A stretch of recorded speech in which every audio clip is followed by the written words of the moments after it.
Siendo las 12 horas, Chile continental, damos inicio a la nueva sesión de nuestro programa habitual de YouTube, que es patrocinado por el Consejo Aeronáutica del Espacio y la directiva del Colegio de Ingenieros. Y en esta oportunidad, aparte de la bienvenida a Fernando Mujica, nuestro panelista habitual, a Juan Carlos Sepúlveda, que Juan Carlos es ingeniero naval electrónico y magíster en ingeniería de sistemas espaciales.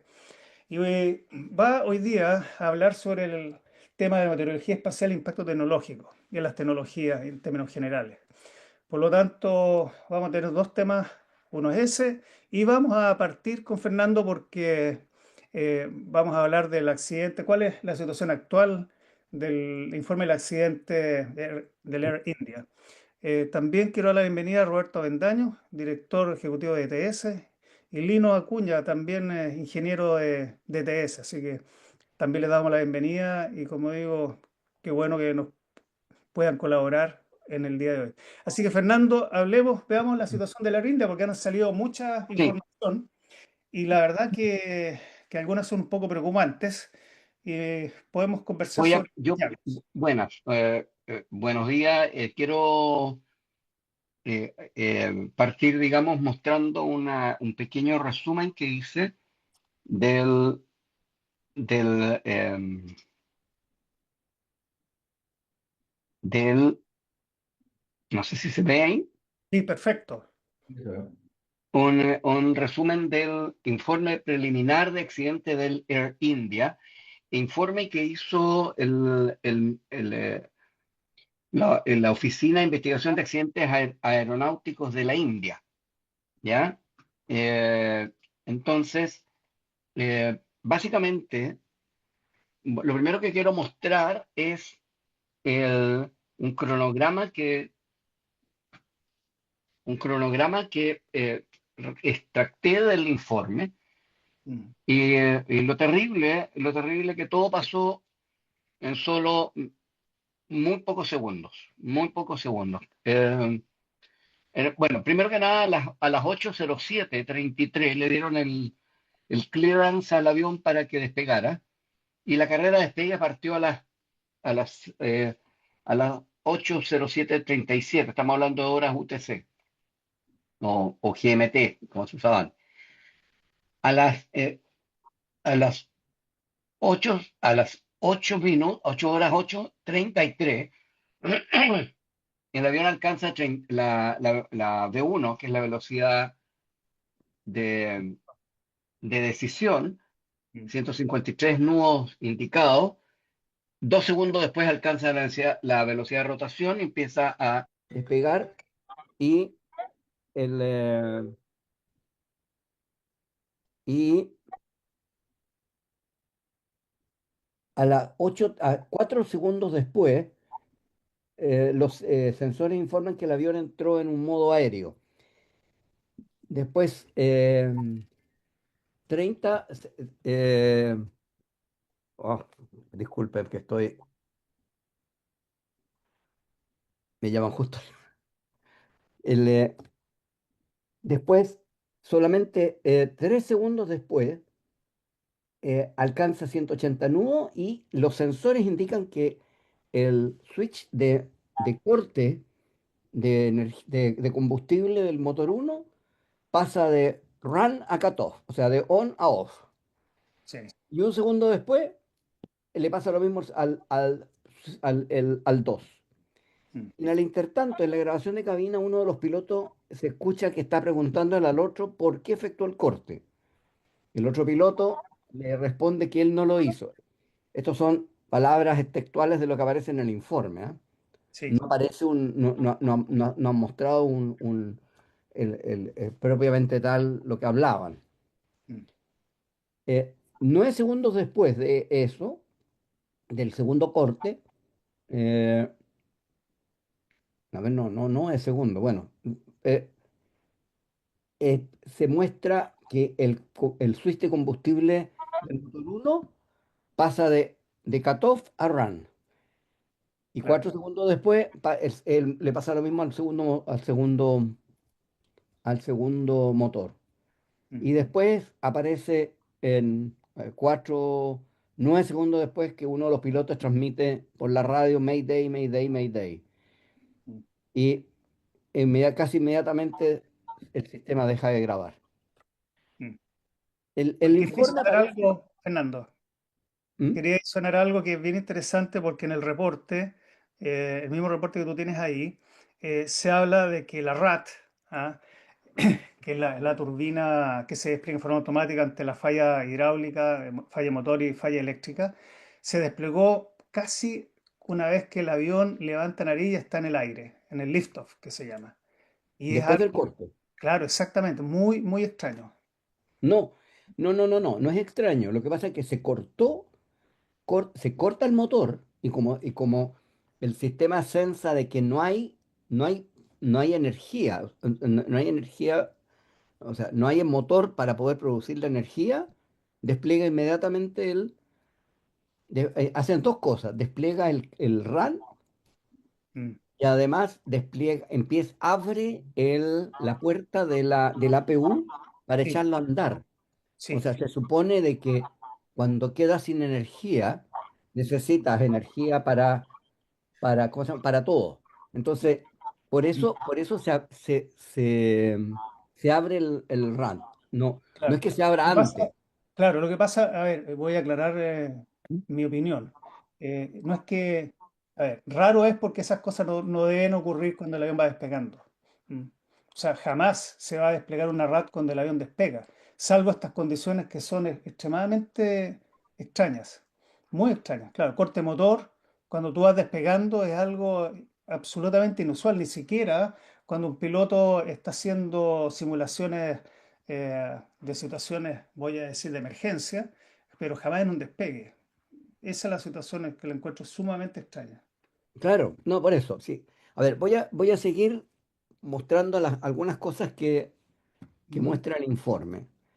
De los hallazgos físicos, encontraron la palanca del flap. Ah, mm, Y la palanca del flap estaba posicionada en la posición 5 grados. Significa que esa es la posición que dice el informe, que es la claro, posición de despegue. Por lo tanto, efectivamente iba con los flaps abajo. abajo. Mm, ¿Ya? Lo otro que encontraron, que la palanca del tren, la que está quemada aquí, mm, estaba abajo. mm, Claramente en los videos aparece que el tren está abajo y que en ningún momento intentó subir. mm, Ahora, yo he visto algunos videos de un 787 cuando va despegando, estos videos que aparecen en YouTube que filman y, y lo primero que hace cuando despega, la primera acción que hace la tripulación es subir el tren. O sea, no alcanzaron ni siquiera a subir el tren. ¿Ah?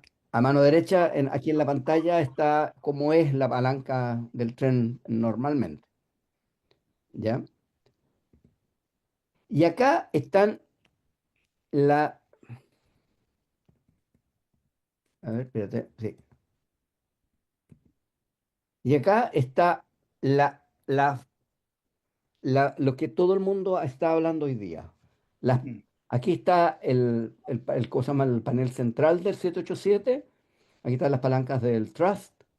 mm, Aquí a la derecha está el flap, que tiene varias posiciones, 1, 5, 15, 20, 25 y 30, y que este iba en 5.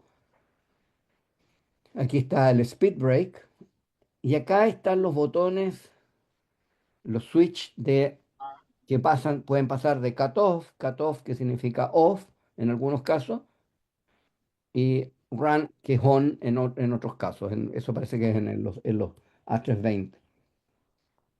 Lo interesante de estos switches es que estos switches hay algunas personas que han hecho los comentarios de que pueden haberlo pasado a llevar.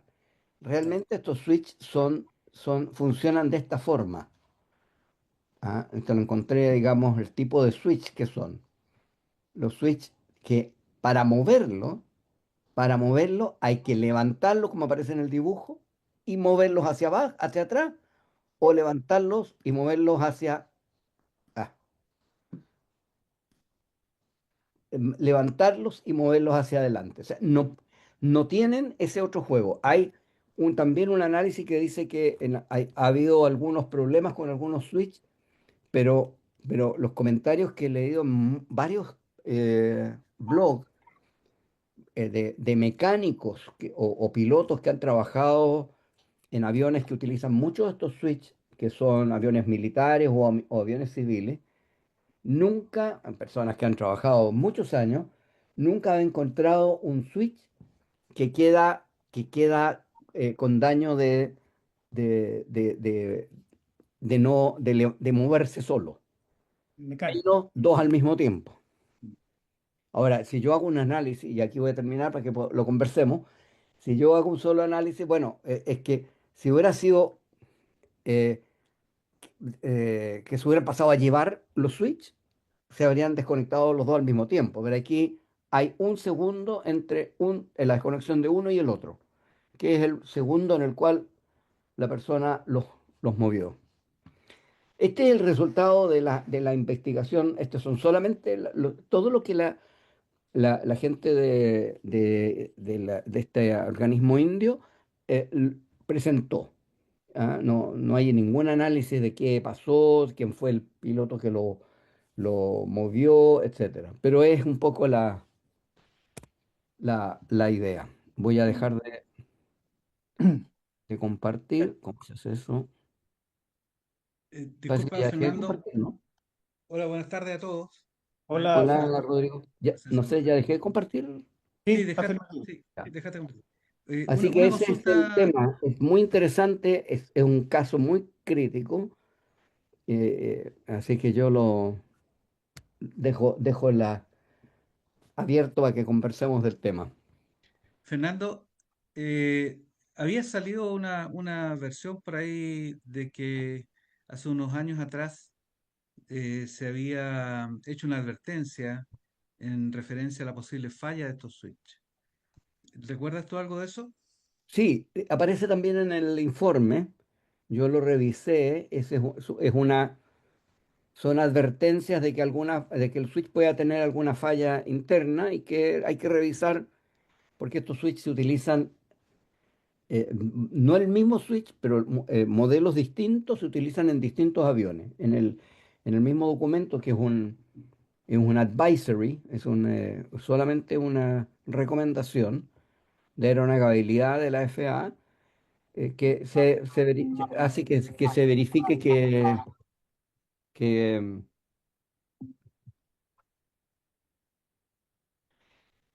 ¿cómo se llama? Que la idea es que se revise, Mm.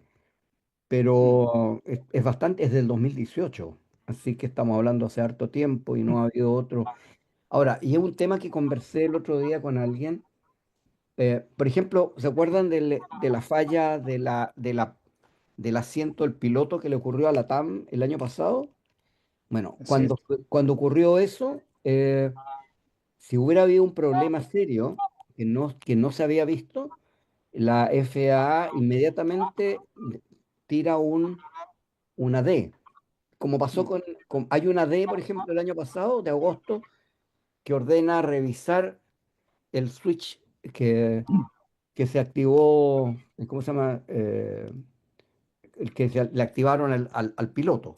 Entonces, si hubiera pasado algo parecido aquí, si se hubiera, la FAA no habría dicho solamente les recomiendo revisar porque tiene, no, habría sido una D independiente que hubieran tenido que ordenar cambiarlos todos o no, lo que sea. Sí. Pero Fernando, para los que no saben, al público que ve esto y no sabe lo que es una D, ¿tú podrías explicarles? sí, una D se llama a una directiva de aeronavegabilidad, Airworthiness Directive. Esa es una orden que emite una dirección de aeronáutica de un país y en el cual es una directiva, por lo tanto es una orden. Eso tiene, nadie puede no aplicarlo. Las directivas de aeronavegabilidad son básicamente por razones de seguridad. Entonces, cuando alguien dice, mire, usted tiene que cambiar este switch, por decir algo, de aquí a 30 días más o a 6 meses más, hay que hacerlo. Y las directivas de navegabilidad las emiten ya sea las autoridades aeronáuticas del país de origen del avión o del país de matrícula. En este caso, por ejemplo, en Chile, nosotros recibimos directivas de navegabilidad de Estados Unidos para los aviones que se fabrican en Estados Unidos, Canadá, Europa, etcétera, o también la DGAC de Chile emite directivas. Y esas hay que cumplirlas sí o sí. Y si no se cumplen, el avión queda fuera de vuelo. No puede volar. Así de sencillo. Es un tema muy, muy especial. Ok, gracias. Quería añadir algo, Fernando, y luego para que Rodrigo continúe. Los switches, que estamos hablando de corte combustible, se encontraron en posición on, es decir, que estaban abiertas las válvulas de combustible. Por lo tanto, la pregunta es, ¿efectivamente se cortaron? Esa es la gran pregunta, porque Ah, en el sí. resto están claramente en posición run, que se llama, o posición on. Sí, bueno, lo que dice, no lo detallé. Lo que dice el informe es que una vez que se dieron cuenta y ¿cómo se llama? Y volvieron a ponerlos en posición run, porque eso se puede, esos movimientos se detectan Computador. en el computador. Mm. Y cuando echaron a andar el primero logró agarrar un poco empezó, Sí, empezó a agarrar vuelo el motor uno. Y el otro que lo activaron 4 segundos después, empezó también de a poquito, pero no alcanzó a agarrar, porque, bueno, porque se cayó el avión, digamos. Pero básicamente sí, son súper rápidos. Lo que pasa es que hay que considerar que al cortar el combustible se quedaron sin, o sea, al mover el switch se quedaron sin combustible los motores, exacto. ¿ya? Y obviamente eso hizo, por eso es ese, y por eso quedaron en la posición on o run, ¿cierto? Porque ¿cómo se llama? Porque ahí lo llevaron, digamos. O sea, intentaron hacer algo, Rodrigo, tú querías adicionar algo. Sí, no, solamente comentar que, claro, el caso fue complicado, pero al principio se hablaba de que había altos ejecutivos de una empresa, ¿no es cierto? Empresas que tenían problemas de patente en Inglaterra, etcétera. Pero bueno, al final todo eso fue quedando de lado. Mm. Y lo que sí que entonces entiendo hasta ahora, la duda es si fueron cortados efectivamente por alguno de los pilotos, digamos, y después intentaron recuperarlo, o si, o si realmente fallaron en algún momento. Entiendo que esta empresa aérea no había hecho la inspección. No, esto lo recibí muy informalmente a última hora a través de estos WhatsApp, ¿no es cierto? Estos TikTok que en la empresa no había hecho la revisión de los switches. Entonces ahí deja abierta la duda. En todo caso, entiendo que es el, que el lo que avión pasa es finalmente que cae por stall, digamos. es ¿Mm? que no era mandatoria. No, no, sí, sí está bien. No era mandatoria, entonces pudo haber sido, pues sí, por algo lo Claro. advertían, ¿no es cierto? Y claro, el avión finalmente cae por stall, por falta de potencia para seguir subiendo. Eso no. Ya. Bueno, vamos a esperar que sigan las, voy a decir, interpretaciones, investigaciones, pero aquí hay algo bastante claro por lo que tú dices, Fernando. Es decir, en el sistema de grabación de datos de vuelo quedó registrado lo que tú dices, es decir, hubo movimiento de los switches. Entonces la pregunta que hace el piloto, el piloto en comando, y le pregunta al copiloto, ¿cortaste? ¿Por qué cortaste? No, yo no los corté.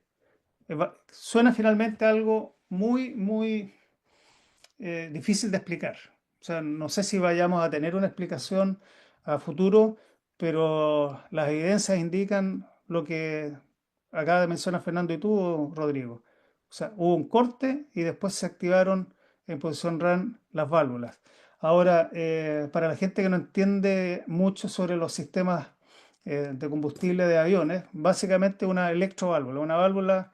Imagínense la llave que tiene en su casa para el agua, pero es accionada eléctricamente, con un switch on-off. Eso básicamente es lo que hacen estos switches.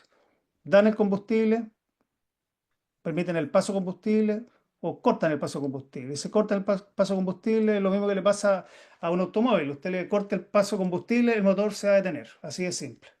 En una aeronave eso es gravísimo cuando está a baja altura y no tiene ni siquiera tiempo de planear ni tomar alguna acción. Hay un Así que, detalle, perdón, Eduardo, sí, hay un detalle porque una cosa es si el switch tiene alguna falla interna, ¿no es cierto? Y se corta la señal de on, mm, ¿ya? O se pasa a off por un problema interno. Yo entiendo que el movimiento del switch es mecánico, o sea, hay que así tirarlo es, con la mano, bajarlo y soltarlo. así es. Y eso no podría ser una falla. No, Entonces, la idea es, ¿se cortó el combustible mm, o los switches estaban abajo? Porque el piloto se los miró y preguntó. claro, Habría que saber si los switches estaban abajo realmente o si simplemente se cortó el tema y ellos lo resetearon. Ahora, claro. ahora último, yo entiendo los aviones tenían unas cámaras que mostraban todo lo que pasa en cabina. En este Mm, caso no sé si pasó. No, parece que no tienen. No, Ya. Claro, pero no hay evidencia de que haya sido algo interno solamente, por algo el piloto pregunta. ¿Tú sí. cortaste o por qué cortaste? ¿No es cierto? Debe haberlos visto abajo. Eso. Ya. exacto. Tenemos una gran incertidumbre y en algún momento se irá a develar. Así que bueno, seguiremos en este tema a futuro con las actualizaciones que tengamos. Y ahora quisiera darle el- la apertura al tema que vamos a ver con Juan Carlos Sepúlveda, ingeniero naval electrónico, que nos va, voy a decir, a conducir un tema que es bastante poco conocido, como es la meteorología espacial. Así que, Juan Carlos, todo tuyo el micrófono. Estás muteado, Juan Carlos. Ahora sí, muchas gracias Eduardo y Fernando. Gracias por esta instancia y efectivamente recojo las palabras de este tema un poco desconocido, pero que lamentablemente ha tenido que ir generando impacto en la tecnología y en las personas últimamente debido a nuestra dependencia de la tecnología propiamente tal. De hecho, eso es lo que yo quiero hacer con ayuda de una presentación que voy a compartir ahora en pantalla que me va a ayudar a conducir un poco las ideas que quiero presentar en esta instancia. No sé si pueden observar la pantalla. Sí, Sí, perfecto. perfecto. Ya. Déjeme solamente reducir eso y voy a hablar sobre un aspecto importante de la meteorología espacial, el concepto de meteorología en sí. Déjeme aquí. Es ¿Qué entendemos por meteorología? Cuando hablamos, la gente nos pregunta, o cualquier persona que se le pregunte, ¿qué entiende usted por meteorología? Va a referirse un poco a la meteorología atmosférica, a los huracanes, lluvias, si mañana va a estar soleado, va a haber nubes, voy a tener un día lindo para ir al parque o ir al lago, o va a llover, etcétera, si tengo que entrar la ropa, no tengo que entrar la ropa. Eso es un contexto que mucha gente, y es lo que la pregunta uno es, ¿qué entiende por meteorología? Sin embargo, cuando agregamos a ese entendimiento de energía y espacial, ¿a qué nos referimos? Esa es la gran consulta y un aspecto que en mi desempeño en el ámbito espacial durante un largo tiempo ha sido un aspecto importante y un aspecto también a evangelizar, producto de que no es que la importancia radica en temas, por ejemplo, operacionales, sino que también entender la dinámica que rodea el planeta Tierra, que en ciertos aspectos también puede influir lo que es la meteorología espacial, incluso en la meteorología aeronáutica o en la meteorología común y corriente que nosotros vemos en la televisión, por ejemplo. Entonces, bajo esa circunstancia, uno puede empezar a entender de que la meteorología espacial tiene un impacto, por ejemplo, o una visualización clara en los sectores polares o australes, en el hemisferio norte, en el polo norte. Tenemos los eventos llamados las auroras boreales, que son estas especies de cortinas de colores que flotan o se mueven en el cielo y que básicamente son la representación de la radiación solar colisionando e interactuando en el campo magnético de la Tierra. Cuando esta actividad incluso es mayor, existe evidencia de estas auroras ocurriendo en el Polo Sur, que no es común y que se denominan auroras australis. Un aspecto también dentro de la aeronáutica es sumamente importante tener en cuenta en la meteorología espacial, específicamente porque hoy en día la aeronáutica depende mucho de sistemas de navegación o apoyo de sistemas espaciales, que ante eventos de meteorología espacial o clima espacial, como algunos lo conocen, de gran intensidad, estos se pueden ver afectados. Nuevamente, tomando en cuenta de que esto también puede llevar a un riesgo en la seguridad aeronáutica. También la electrónica y los sistemas de potencia, o sea, las redes de distribución eléctrica se pueden ver afectados por este tema y lo voy a ejemplificar más adelante en casos específicos en los cuales se ha identificado que la actividad solar de gran intensidad ha tenido impacto sobre la distribución eléctrica alrededor, en ciertos casos muy específicos.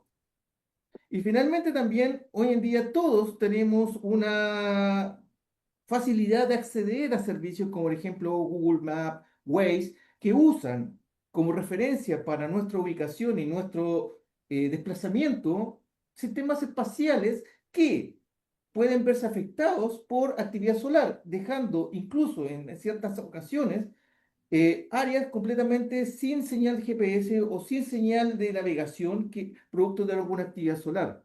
Y eso simplemente termina afectando la vida cotidiana. Situación que mucha gente tampoco asume o no entiende o tampoco no tiene conocimiento de este tema, pero que eventualmente podría afectar en su diario vivir.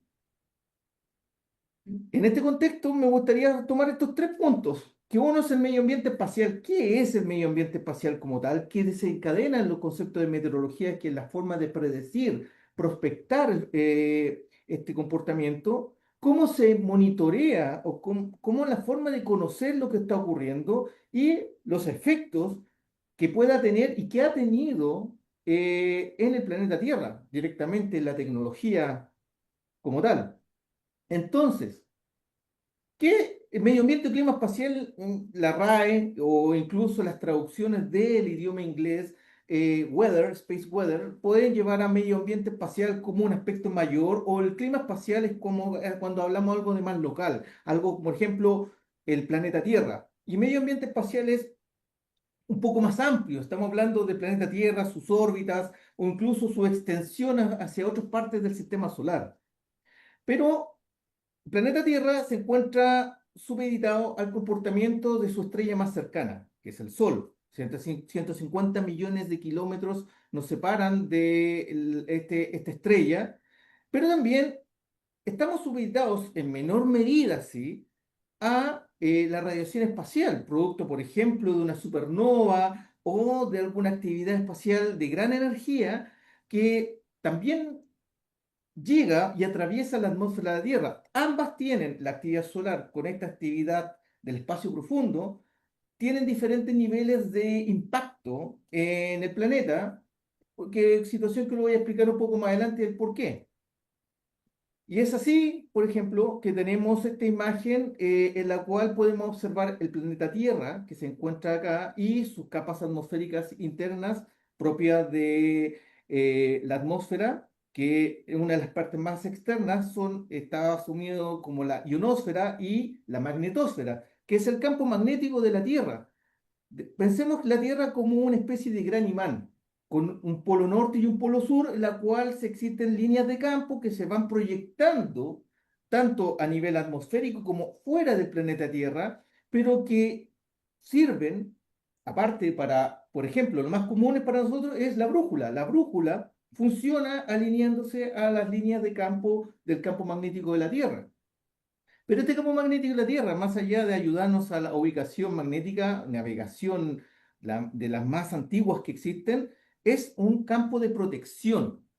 Y estos campos de protección, al extenderse hacia afuera, forman un área que se denomina los anillos de Van Allen, que, como se puede observar en la pantalla, tienen distintas áreas de extensión y de dominio que van desde los 500 kilómetros a los 1600. Después existe una especie de área de menor impacto a un área de mayor externalización, pero de menor protección, que es de los 10.000 kilómetros hasta los 75.000 kilómetros, e incluso más si observamos la parte derecha de la pantalla, que es la extensión del campo magnético de la Tierra, producto de la actividad solar que en términos de traducción se denominaría como el viento solar, que impulsa y expele el campo magnético de la Tierra como una vela hacia la dirección del espacio profundo. El Sol es un reactor nuclear. O sea, en términos generales, es un gran reactor nuclear que genera calor, pero entre ese calor existen partículas cargadas y existe radiación, tanto ionizante como no ionizante. Y esa radiación se expande omnidireccionalmente por todo el sistema solar, afectando a todos los planetas, y el planeta Tierra no está ajeno a ese tema. Y dependiendo la energía con la cual se muevan estas partículas y su velocidad también, es que tanto impacto vamos a tener en la atmósfera terrestre. Y esta misma actividad genera una especie de protección, pese a que nos está afectando, de la radiación cósmica, ya que la radiación cósmica se ve disminuida, incluso repelida por esta misma actividad solar.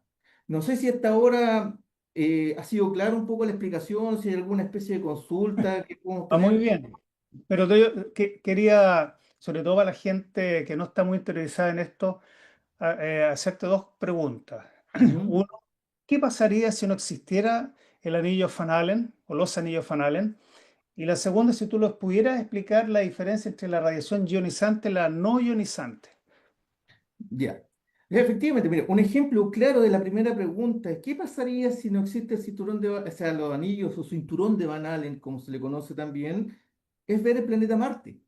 Marte es un claro ejemplo de una estructura astronómica, de un planeta que, producto de algún evento geológico en su pasado, perdió sus anillos o su cinturón de protección magnética. De hecho, Marte no tiene un campo magnético que lo proteja, por lo cual su atmósfera también es extremadamente tenue, y la radiación que llega a la superficie de Marte es extremadamente elevada, que puede causar para entidades biológicas daños severos que incluso pueden llevar a la muerte. Eso es un aspecto importante de considerar, por ejemplo, para futuras misiones que están proyectando para Marte, en que más allá de que la atmósfera no tenga oxígeno, que la atmósfera es muy tenue, es tan tenue que, por ejemplo, existen 0 grados a ras de piso, existe 15 grados a ras de piso, pero al metro de altura de la superficie de Marte ya van menos 15 grados. O sea, la atmósfera es extremadamente pequeña. ¿Por qué? Porque esta actividad solar arrasa o se lleva esta atmósfera. Y por ende también la radiación que posee. Entonces, si eso lo proyectamos a nuestro planeta Tierra, es que de no contar con esta radiación de Van Allen, técnicamente nosotros ningún elemento, sea, ninguna biología, elemento biológico podría existir. Podría eventualmente haber alguna mutación de extremófilos que se conocen, que podrían existir en situaciones muy particulares, pero en sí, la vida como la conocemos no tendría posibilidades de existir si este cinturón no nos protegiera de la radiación solar. Y eso, ahora llevando a la segunda pregunta, de la radiación ionizante y no ionizante, es que existen dos tipos de radiaciones. La no ionizante es la emisión mayoritariamente de electrones que viajan en la atmósfera, por ejemplo, y que al interactuar con la biología, no causan un daño o no causan un cambio estructural, molecular o a nivel atómico que pueda alterar la materia. Por ejemplo, las ondas de radio, la radio, el celular, que nosotros hablamos, emite radiación no ionizante, atraviesa nuestro cuerpo, pero no causa un daño inmediato. Ahora, existen varios estudios que hablan de que la excesiva eh, proyección o la excesiva acumulación de radiación no ionizante podría eventualmente causar un problema, pero ese es otro tema. Pero sí, la radiación ionizante es que son partículas que interactúan con la materia y no causan una alteración química molecular en esta. Por otra parte, la radiación ionizante es la que como su nombre lo dice, cambia la estructura molecular o atómica de la materia al ionizarla. O sea, primero es alterar el nivel de electrones que tiene un átomo, por ejemplo, o sea, si estamos hablando de partículas electrónicas, electrones cargados de alta energía, o incluso partículas subatómicas como neutrones, protones, que podrían causar una alteración ahora ni siquiera ionizar un átomo, sino cambiar el estado atómico y degradar, por ejemplo, la materia, desintegrar la materia, y existen de ahí las partículas alfa, las beta, las partículas gamma, que causan distintos tipos de afectación en la materia, y eso, digo, la materia es inerte y biológica. Entonces ahí tenemos estas dos grandes diferencias y en donde la radiación ionizante es la más peligrosa y es la que nuestro magnetosfera o nuestro cinturón de Van Allen nos protege y mantiene el planeta Tierra como el único planeta en sí que puede tener vida gracias a esta protección. No sé si eso pudo responder un poco la pregunta. Cuando la gente se va a tomar un escáner, ¿qué tipo de radiación asume? Es radiación, el escáner o el MRI sería radiación no ionizante, pero de Exacto, alta energía, de alta exacto. energía. Pero si no voy a tomar rayos X, por ejemplo, o hacerme una radiografía, eso es radiación ionizante. Tenemos dos tipos de exámenes y obviamente dos tipos de eh, consideraciones en los exámenes médicos. Y existen distintos tipos también de aplicaciones médicas, unas con ionizante y otras no ionizantes. La diferencia esta es que igualmente la excesiva, y ahí es donde vienen los estudios médicos, o sea, eh, someterse o verse expuesto a alta energía, a radiación no ionizante de manera continua, eventualmente por un concepto de acumulación de energía en las materias, podría desencadenar en un proceso de degeneración pasando de ionizante a no ionizante, pero eso ya es un estudio asociado a Mm. eh, la acumulación y el exceso de estar presente ante una continua radiación que Hay un, eventualmente podría degradar la materia. hay un, Juan Carlos, yo quería apoyar el tema, digamos. Cuando uno, la radiación no ionizante es, por ejemplo, la radiación calórica. Entonces, lo que pasa con la radiación no ionizante, que si uno la aplica mucho, te va a quemar. No te va a dañar la piel por el calor, por eso que dices tú, la gran cantidad. No te va a modificar la estructura interna, pero te va a quemar. Ese es un poco la diferencia. Y de hecho, me tomo el tiro de esa parte de cuando uno habla de los rayos UV, esa del sol, la radiación solar tiene distintos longitudes de onda. Y entre esas longitudes de onda tenemos la longitud de onda infrarroja y tenemos la longitud de onda alta, que son los rayos ultravioleta, por ejemplo, y la luz visible que está entre medio. La radiación infrarroja, o sea, el calor que sentimos, por ejemplo, en un día nublado, es parte del espectro de radiación solar que guía lo que es está en la parte infrarroja. Pero cuando vamos a la playa, por ejemplo, y nos sometemos a la radiación ultravioleta, esta es una radiación no ionizante, sin embargo, producto de la intensidad y el excesivo estar presente o estar en continuo sometimiento a este tipo de radiación podría eventualmente causar daños en la piel y lo que obviamente hoy en día los estudios hablan del tema del cáncer de piel, que en sí tiene más factores que solamente el tema solar. Pero efectivamente ahí en la radiación ultravioleta está como en el borde de lo que es ionizante y no ionizante. Literalmente es un tema de casi de la energía con la cual llega hacia el planeta Tierra. No sé si con eso puedo haber aclarado alguna duda o haber orientado un poco mejor la discusión. Está muy, muy interesante el tema porque lo que tú mencionabas también, que va a ser un tremendo desafío en este viaje a Marte, porque los, voy a decir, los astronautas que lleguen a Marte van a tener que salir de la nave, trabajar en realizar, en ejecutar, en construir algunos tipos de shelters algún tipo de refugio.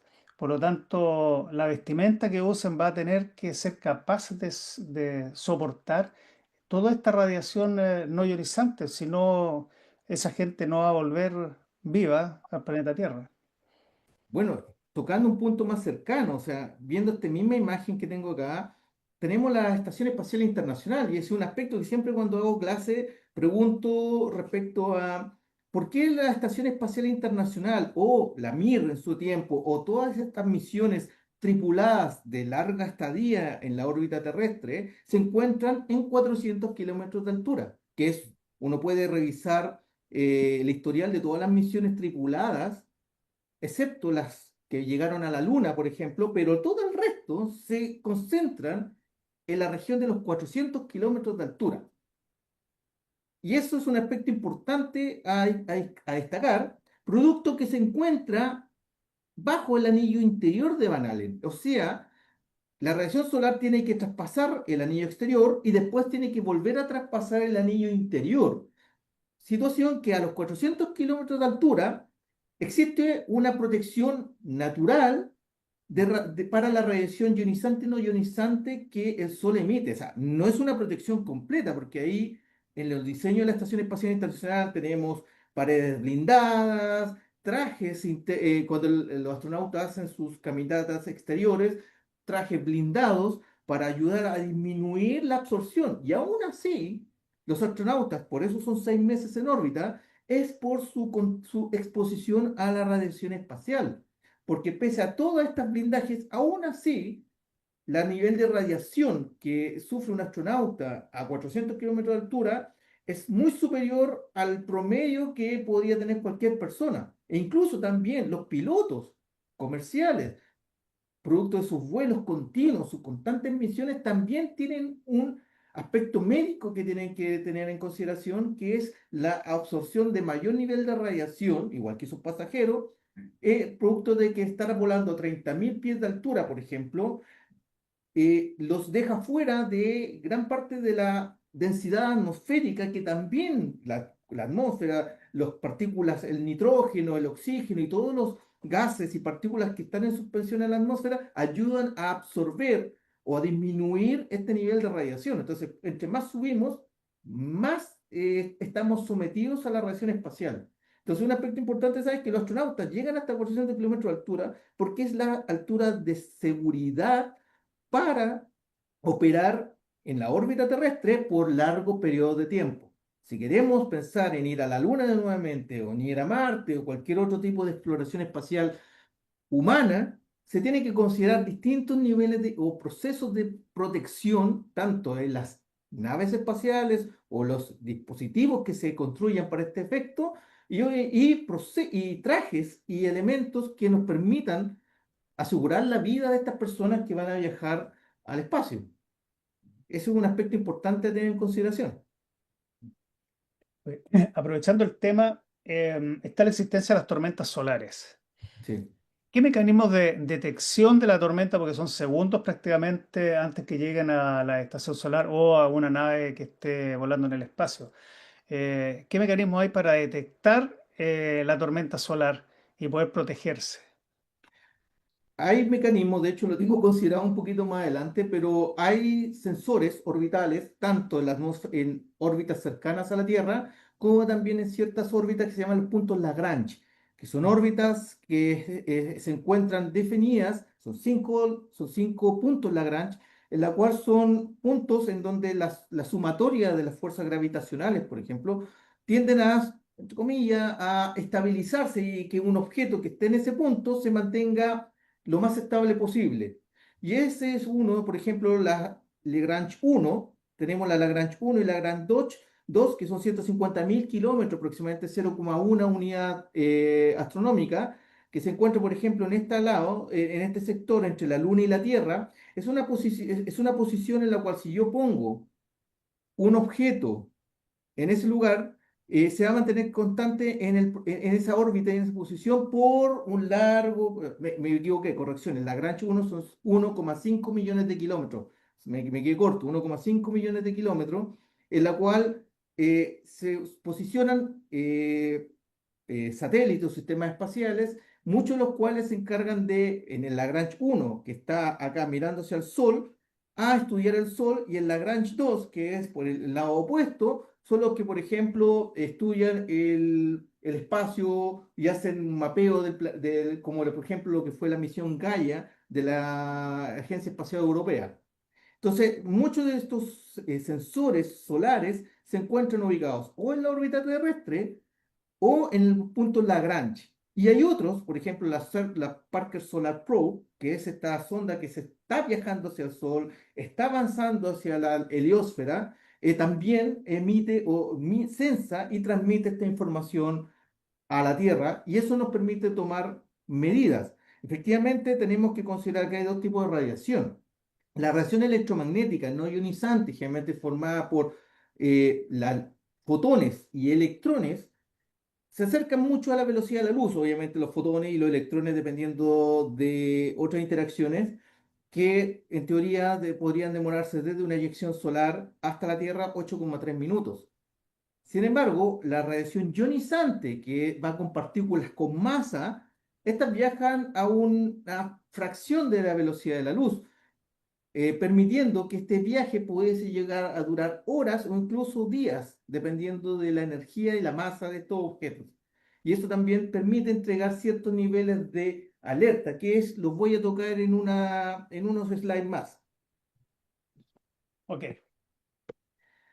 Bueno, justo también tomando en consideración lo que Eduardo dijo, tenemos distintos tipos de actividad solar, pensando el Sol como la principal fuente de afectación en la meteorología espacial o el medio ambiente espacial del planeta Tierra. Tenemos, para este caso, el concepto o lo que uno siempre, cuando lee artículos científicos o incluso aparecen algunos artículos en los periódicos, es las manchas solares, o en inglés sunspots, que son, desde el planeta Tierra nosotros vemos puntos negros. De hecho, hay un experimento escolar simple de poner una especie de cartón con un pequeño orificio y proyectar la luz solar en un papel blanco, y en esa misma proyección uno es capaz de ver las manchas solares cuando éstas existen. Estas manchas solares, que aquí desde el planeta Tierra lo vemos como negro, en sí no es que haya un hoyo en el Sol, sino que es una alteración del campo electromagnético del Sol que genera un área más fría. Y esa área más fría, que no estoy hablando que el Sol se apagó, sino que es un área más fría respecto a su alrededor, la radiación electromagnética o los fotones que viajan de ese punto se ven alterados y nosotros vemos una especie de ausencia de luminosidad. Pues por un tema de que los fotones que viajan de ese punto se ven alterados en su trayectoria. Pero estas manchas solares en sí son afectaciones en el campo magnético del Sol, que son en especie de látigos que se empiezan a acumular, y son campos magnéticos, son líneas de campo, son esta especie de ondulaciones que empiezan a alterar el flujo de la radiación en ese área. Esas son afectaciones estándares que tiene el Sol producto de su actividad y de toda la mecánica que tiene este gran reactor nuclear, como lo mencioné en un momento. Sin embargo, ¿cuál es el problema? Es que cuando la acumulación de energía en estas manchas solares excede la gravedad del Sol y la energía es tan grande, empiezan a generarse el llamado concepto de prominencias. Las prominencias son estas especies de plasma solar que se ve conducido por estas líneas de campo en extremada desorden o entropía, que empiezan a salir o a extenderse fuera del Sol. Y estas prominencias son el puntapié inicial para generar lo que denominamos nosotros las llamaradas solares, que es que esta prominencia con este plasma de tan alta energía genera en un momento el rompimiento de las líneas de campo del campo magnético del Sol, generando un latigazo. Literal, es como un latigazo que transfiere toda esta masa, este plasma, hacia el exterior del Sol, en una trayectoria que puede o no coincidir con el planeta Tierra. Y podríamos decir, gracias a Dios, gran parte casi el 95-90% de la actividad solar extrema ha sido hacia cualquier parte del sistema solar, menos hacia donde el planeta Tierra está. Si no, quizás no estaríamos hablando en este momento. Entonces, las llamadas solares o flare es cuando estas prominencias colapsan y la materia o el plasma solar que está en ese lugar, que es materia en sí, en muy alta temperatura y en muy alta energía, se eyecta fuera del Sol. Pero estas llamadas solares tienen diferentes niveles. O sea, en sí es plasma que se ve eyectado, pero si estas prominencias son extremadamente violentas o ocurren en periodos que el Sol tiene un periodo de cada 11 años, que igual lo voy a explicar un poquito más adelante, de actividad solar, en donde cada 11 años el campo magnético del Sol tiende a cambiar. Estas llamaradas o estos latigazos tienden a, es como una especie de una pala. Esta pala toma material solar de la corona solar, o sea, de mucho más adentro de la superficie del Sol, y arrastra toda esta materia hacia el exterior. Y es ahí donde nosotros hablamos de los que es la eyección de masa coronal, o CME, que por sus siglas en inglés. Se llamará solar, es la eyección de plasma. Pero cuando esta eyección de plasma está asociada a una alteración magnética muy grande y muy alta energía, tiende a tomar más cantidad de masa de la corona del Sol y eyectarla junto con este latigazo, produciendo lo que son las eyecciones de masa coronal, que son los eventos más peligrosos que la naturaleza de nuestro medio ambiente local, espacial, presenta. ¿Por qué?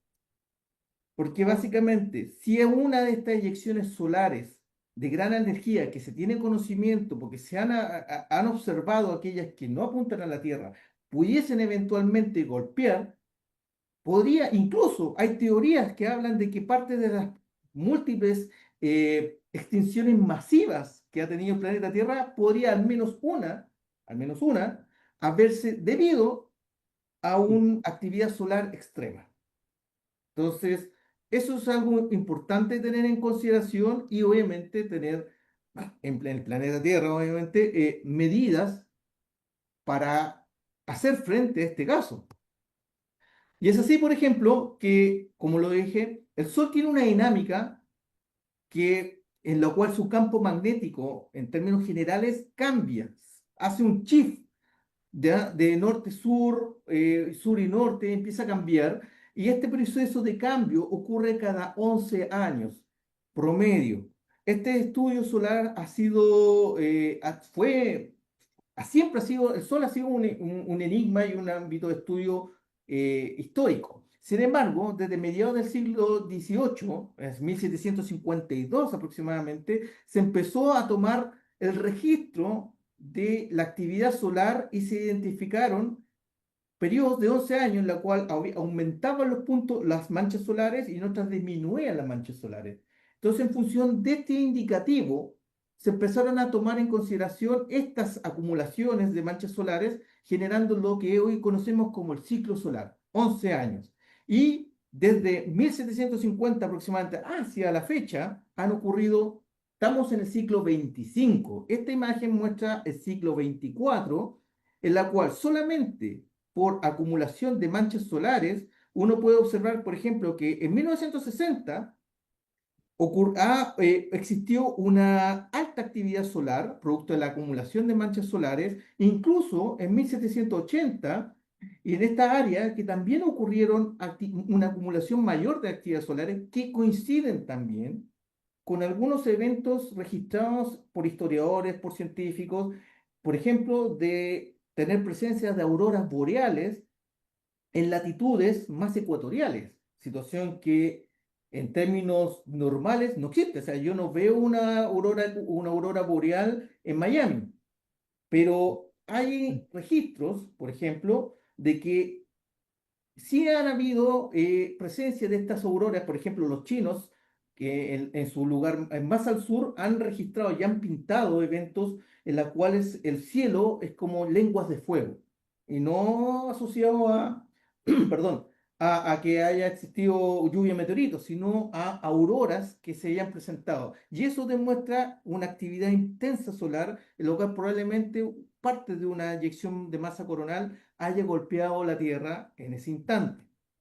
Y es así como llegamos nosotros al siglo XXV, que partió a finales del año 2019 y se tendría que renovar ya hacia el año 2031 aproximadamente. Y esta imagen sacada del NOAA, del National Oceanographic Observatory Agency, Atmospheric Agency, tenemos la ubicación de distintas manchas solares que se han registrado y, por ejemplo, uno puede observar que el año 2025 estamos acá, esta información que está aquí data de mayo de este año. En mayo de este año hubieron al menos 3 eventos solares que incluso salieron en las noticias y tuvieron un impacto bien específico en la aeronáutica, en la navegación, incluso en la minería. De hecho, quiero hablarlo un poco más adelante, pero estos puntos de manchas solares en que entre más sunspot o manchas solares exista, mayor es la probabilidad de un evento como un solar flare o una llamarada solar o una eyección de masa coronal.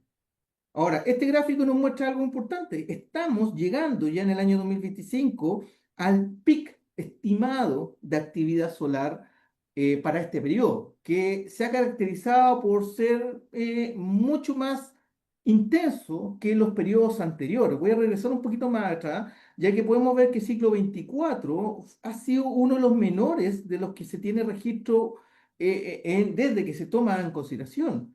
Y esto da para otro tema, por ejemplo, nosotros en Chile tenemos el satélite FASAT Charlie.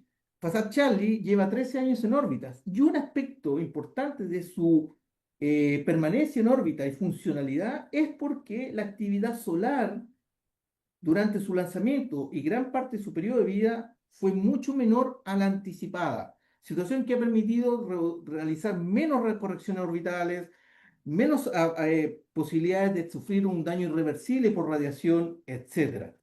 Entonces, sumamente importante tener en consideración. Pero, sin embargo, en el año 25 ya estamos sufriendo o estamos evidenciando una actividad solar un poco mayor a la anterior que ha causado varios eventos que los voy a tocar más adelante.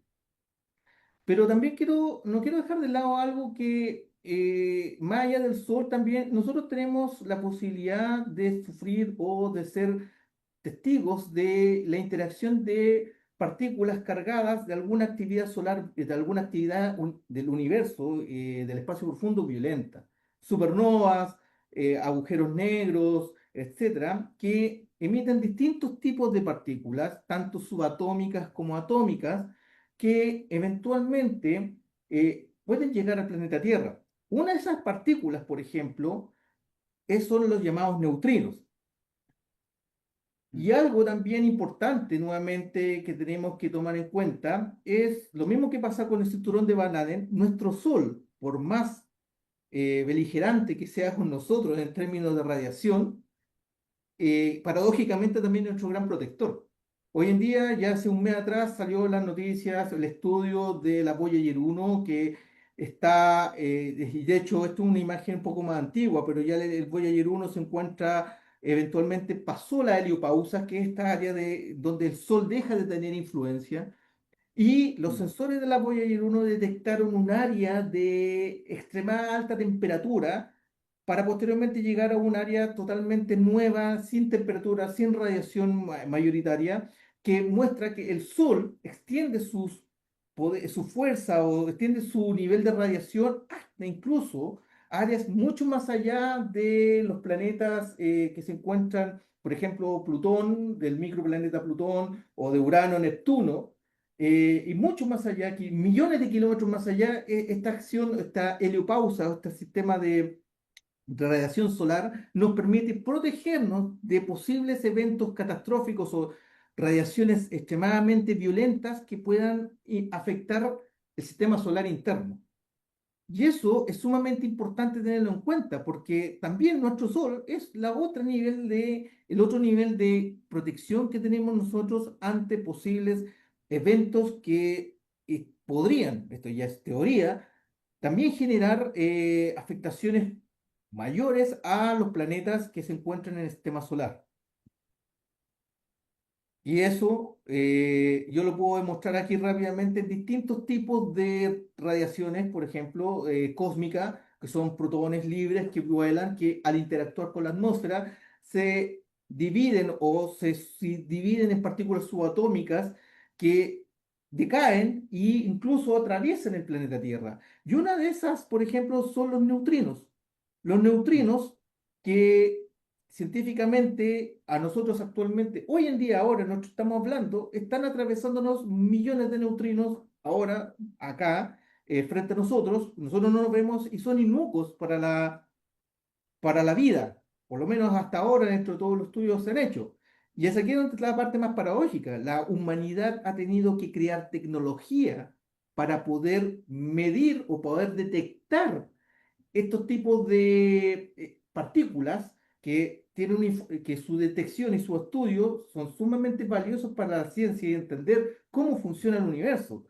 Y es aquí como quiero dejar esta imagen del Super Kamiokande, que es una bóveda japonesa en Japón, que está enterrada con agua, que tiene distintos sensores cuya funcionalidad es netamente detectar los neutrinos, que son partículas muy elusivas, pero que se han debido crear esta estructura o infraestructura tremenda solamente para detectar estas partículas y entender su comportamiento, y por ende eso nos ayuda a entender otras cosas que nosotros desconocemos del funcionamiento propio del universo.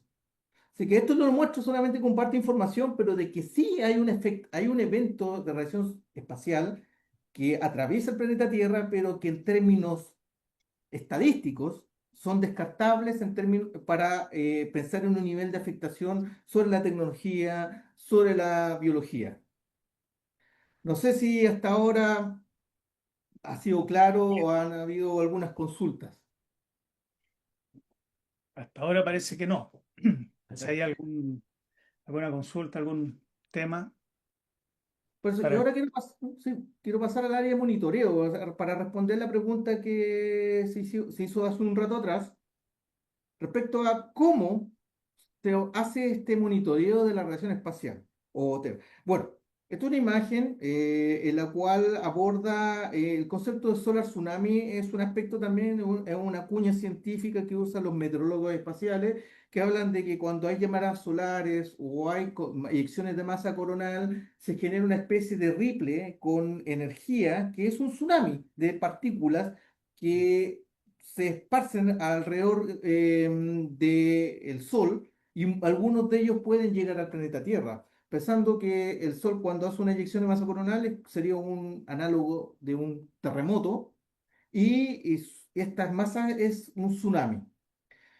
Para este efecto, existen distintos sensores en la Tierra que observan el Sol, o sea, observatorios, radiotelescopios, telescopios que están observando el Sol en distintas partes, porque es una red de monitoreo que se suma a sistemas espaciales en la órbita baja o cercana a la Tierra, y sensores, como lo mencioné anteriormente, que se encuentran, por ejemplo, en el Lagrange 1, que es esta posición orbital a 1,5 millones de kilómetros de la Tierra, que apuntan hacia el Sol. Y entre esos sensores destacamos, como lo mencioné anteriormente, la NASA Parker Solar Probe, que es esta sonda que está viajando hacia el Sol. Tenemos en esta posición orbital el Solar Orbiter, el SOHO, Solar Observatory and Heliocentric Observatory, el SDO, y los satélites GOE, que se distribuyen tanto en órbitas bajas como en este sector, mayoritariamente en el sectores de acá, de cercano a la Tierra, que son parte de la red de observación solar existente en el planeta Tierra. Pero ¿qué mide?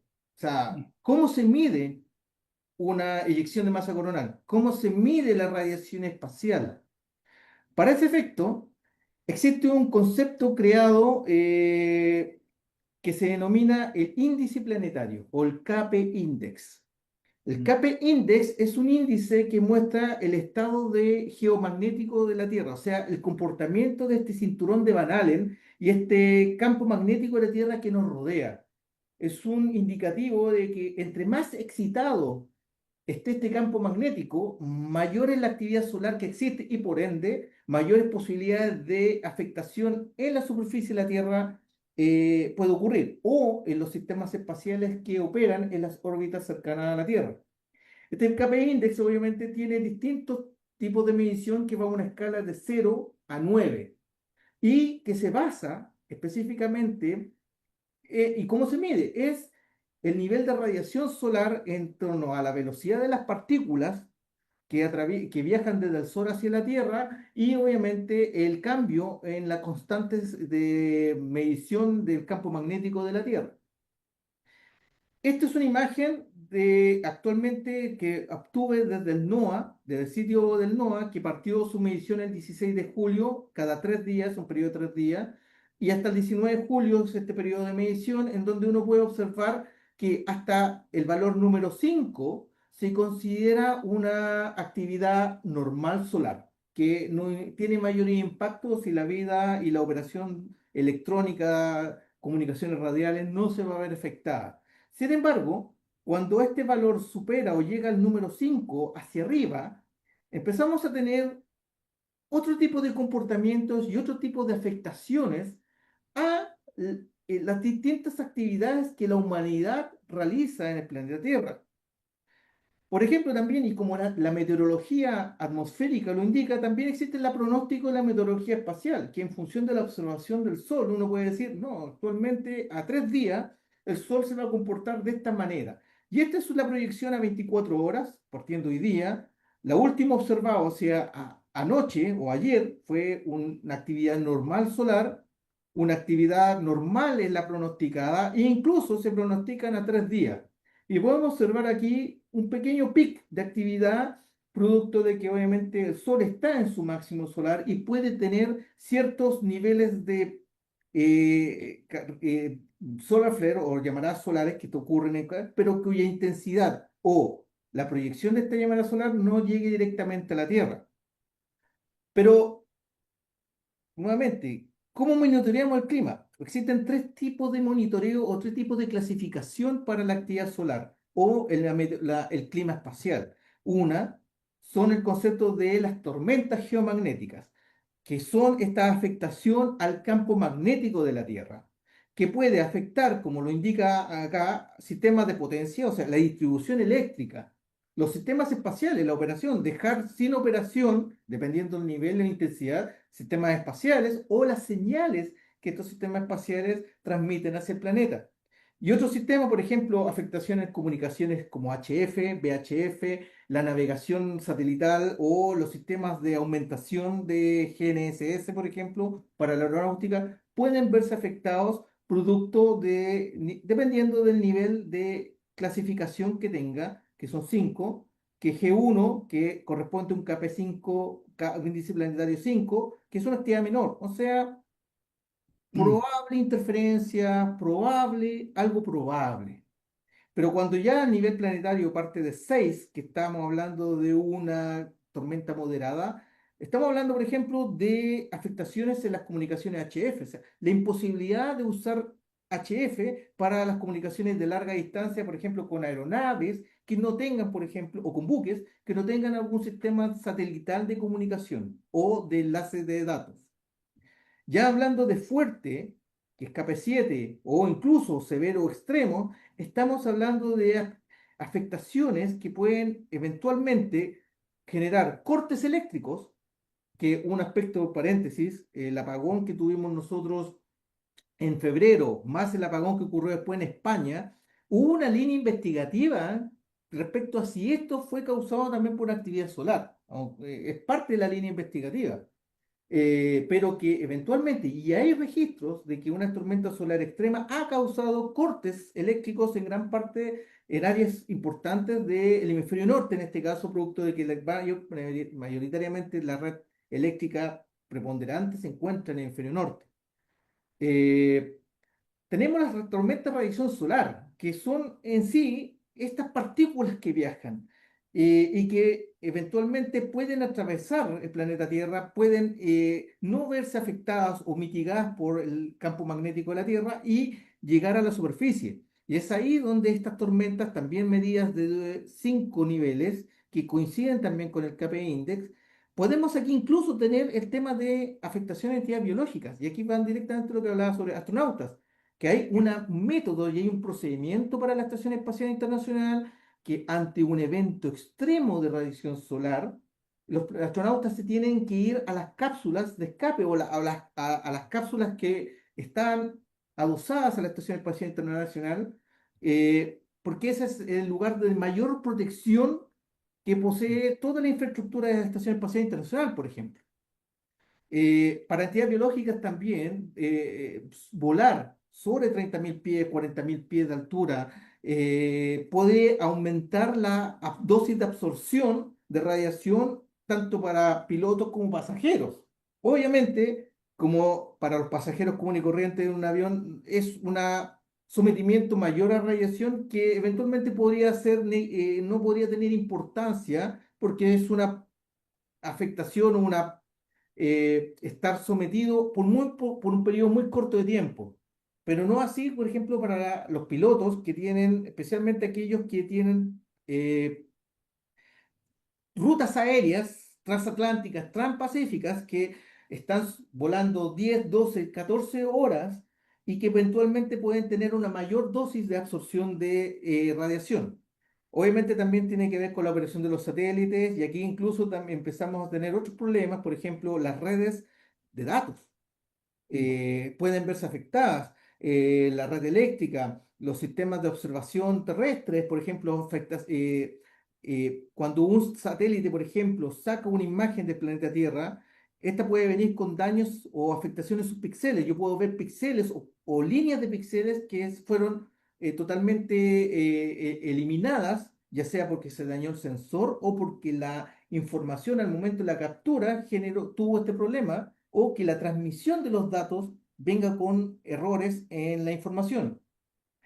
Y otra que también se usa, especialmente está diseñado esto para la red de radioaficionados internacional, junto también con obviamente la red de protección y otras redes de radio, está la medición también de las interrupciones netamente en las señales de radio.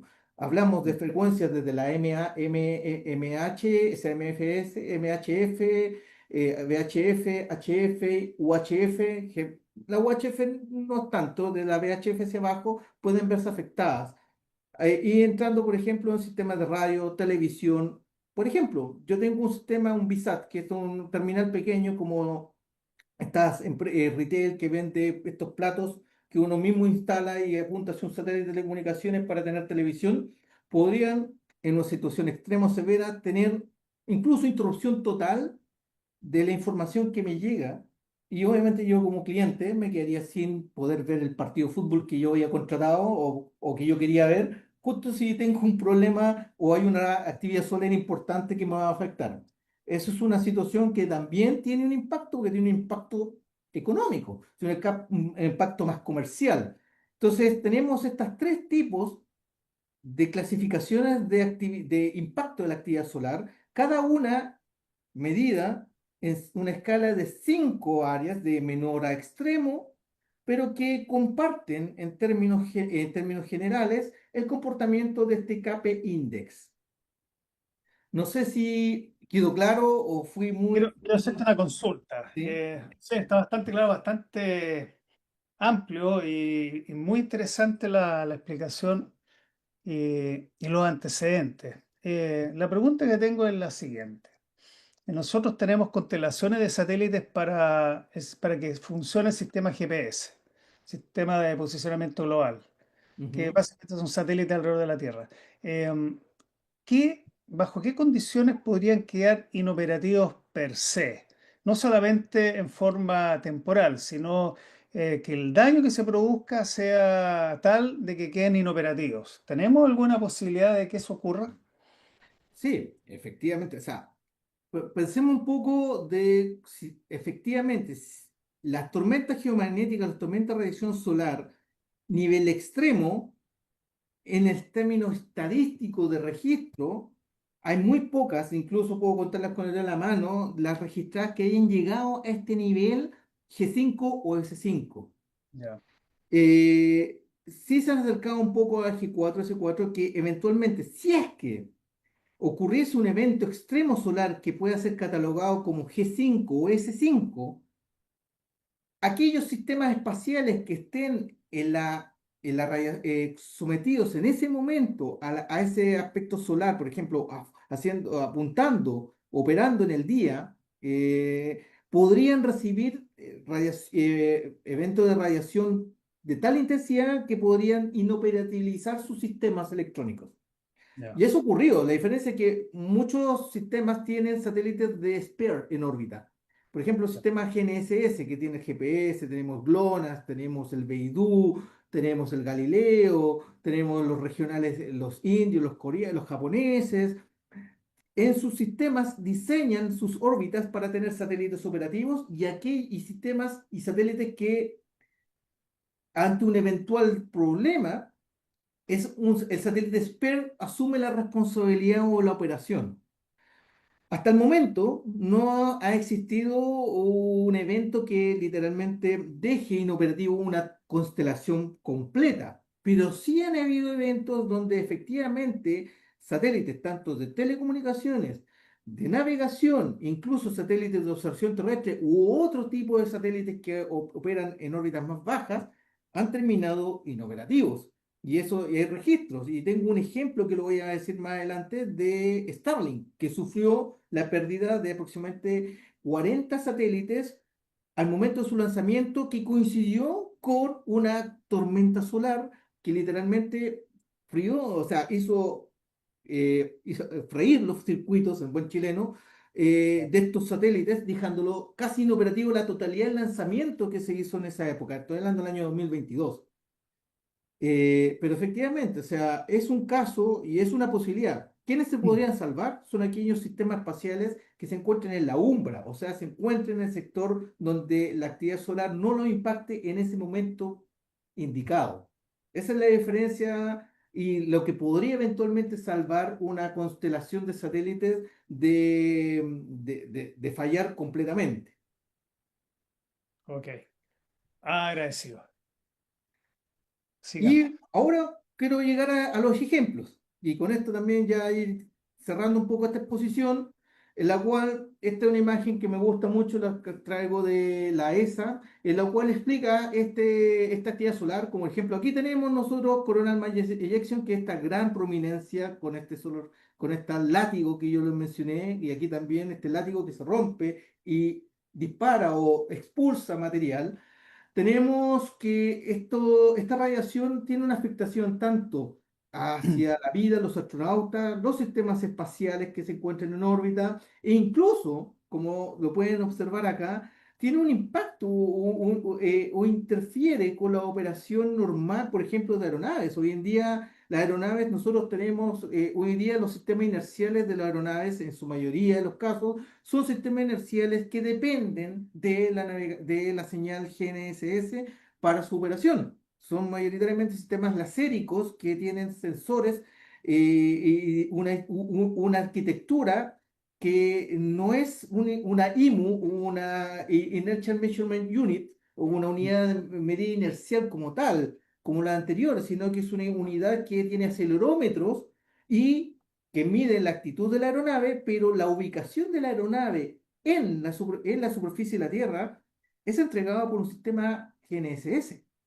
Entonces, hoy en día, cortar el sistema GNSS literalmente causaría un problema, y lo voy a mostrar más adelante, en la navegación aérea, si estamos hablando, por ejemplo, de lo que es RPN, como regla de navegación, de vuelo.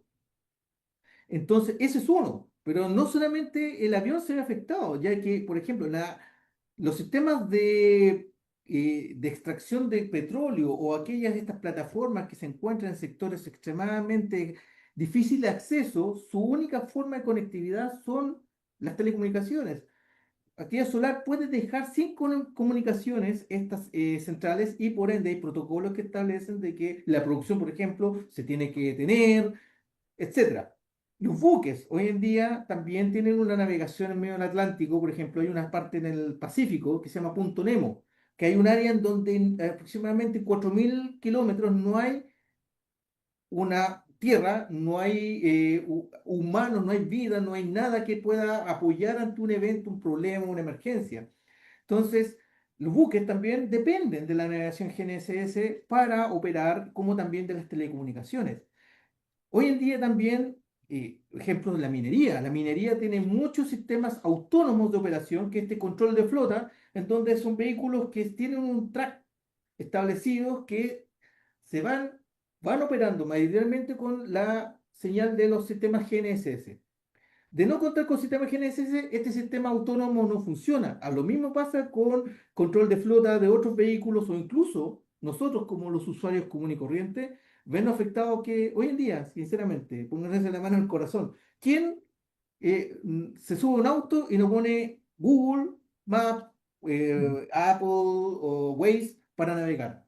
De no constar con esa información, realmente puede afectar la vida tan cotidiana o incluso procesos productivos Así es. como también, disculpe, como también lo que es la señal de telecomunicaciones, incluso la distribución eléctrica. No sé si hay alguien tiene alguna pregunta. Parece que estamos bien. Por ahora no, así que está no, muy buena información y bien aclaratorio en los conceptos. Así que eh, De hecho, de eso yo quiero hablar acá ahora, un caso. Se llama el evento Carrington. Pueden googlearlo porque es sumamente famoso, especialmente los que nos gusta este ámbito. Y también el ámbito electrónico también es conocido. De hecho, yo cuando estaba estudiando, este era parte, digamos, de la historia de la electrónica y cómo algo externo podía afectarlo. El evento Carrington fue registrado el 1 de septiembre de 1859, cuando la radio no existía, cuando no había información, exceptuando el telégrafo.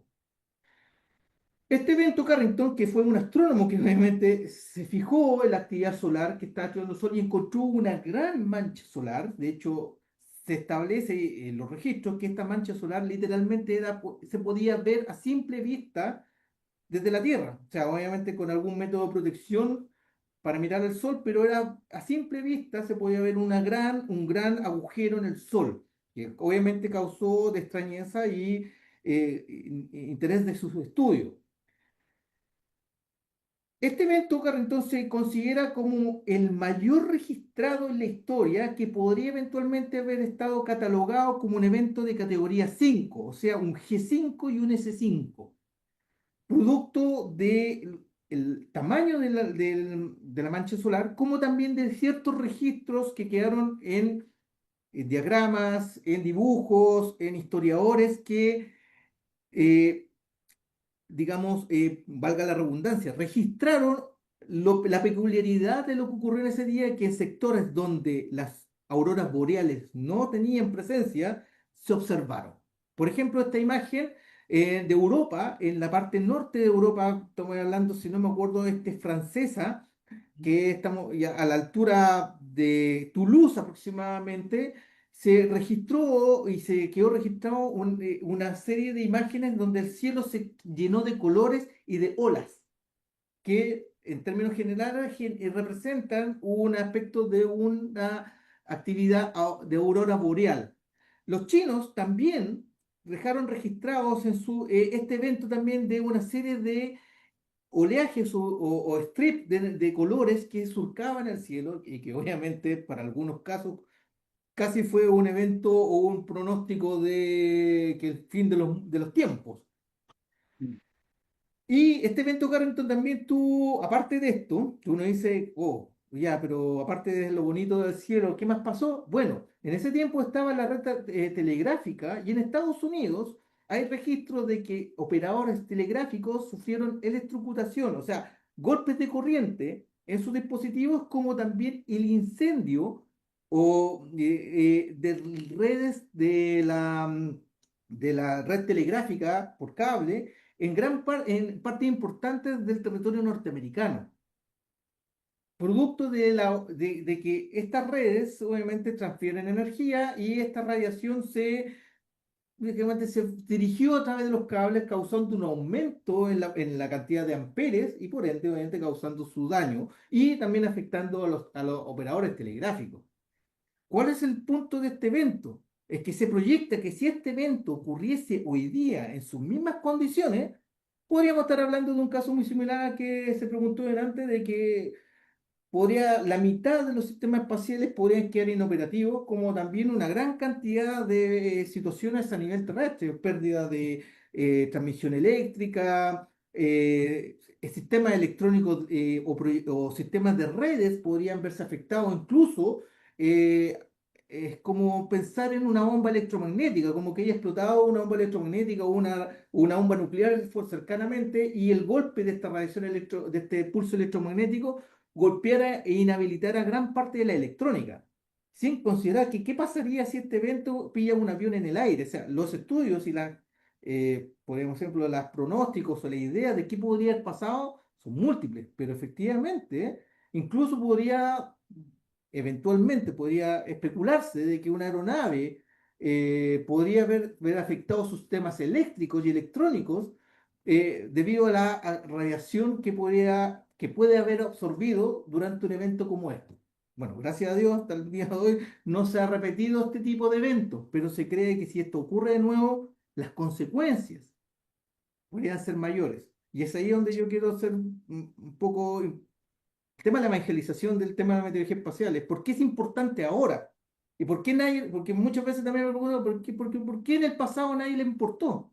Es porque en el pasado, con menos tecnología, los impactos eran menores. O sea, aparte de ver una bonita aurora boreal, aparte de eso, para el común y corriente de las personas, incluso operadores de vehículos, no le importaba. Pero hoy en día, nuestra dependencia de la tecnología es tal de que un evento de radiación solar extremo podría inhabilitar, deshabilitar o incluso parcial o totalmente, temporalmente o permanentemente, sistemas electrónicos críticos para el funcionamiento de nuestra sociedad. Ni siquiera es tema de navegación, etc., sino para la sociedad.